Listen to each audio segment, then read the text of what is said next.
नमस्कार, मराठी कट्टा किचनमध्ये आपलं हार्दिक स्वागत आहे। किड्स टिफिन बॉक्ससाठी पुन्हा एक हेल्दी ब्रेकफास्ट रेसिपी मी घेऊन आलेली आहे।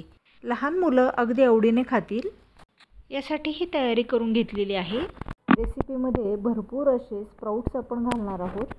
सगळ्यात आधी आपण 1 वाटी इतके मूग मिक्सरला घालणार आहोत। यामध्ये 2 ते 3 हिरव्या मिरच्या आणि 1 इंच अद्रक इतकं घातलेलं आहे। 3 ते 4 लसणाच्या पाकळ्या घालणार आहोत आणि हे दरदरीत मिक्सरला आपण वाटून घेणार आहोत। वाटलेलं मिक्सचर एका बाउलमध्ये आपल्याला काढून घ्यायचं आहे। फोडणी देण्यासाठी इथे अर्धा कप इतकं आपण बेसन घालणार आहोत आणि यामध्ये 1 बारीक चिरलेला कांदा घालायचा आहे। चवीनुसार मीठ, 1/4 टीस्पून इतकी हळद आपण घालणार आहोत। यामध्ये आता थोडंसं पाणी घालून घट्टसर मिक्सचर तयार करायचं आहे। पॅन तापायला ठेवलेला आहे, यावर हे मिक्सचर घालायचं आहे। याला स्पॅच्युलाच्या साहाय्याने चौकोनी आकार द्यायचा आहे। कडेने थोडंसं तेल सोडायचं आहे।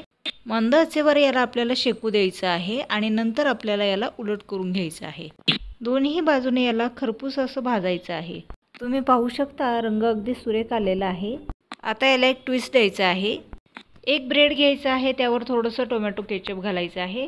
केचप पसरून त्याच्यावर आपल्याला चीज घालून घ्यायचं आहे आणि यावर हे मुगाचं सँडविच आपल्याला घालायचं आहे। पुन्हा वरच्या बाजूने किसलेलं चीज आपल्याला घालायचं आहे आणि यावर पुन्हा सॉसचं कोटिंग करायचं आहे। ब्रेडची दुसरी स्लाइस ठेवून खरपूस याला भाजून घ्यायचं आहे, म्हणजे आतलं चीज मेल्ट होऊन सँडविच छान एकसंध होईल। भाजताना यामध्ये चमचाभर तूप किंवा बटरचा वापर करू शकता। मुलांना हे सँडविच डब्यामध्ये द्याल तर मुलं हे अगदी आवडीने खातील। शिवाय हेल्दी स्प्राउट्स देखील त्यांच्या पोटामध्ये जातील। तेव्हा नक्की ट्राय करा आणि सबस्क्राईब करायला विसरू नका मराठी कट्टा किचन।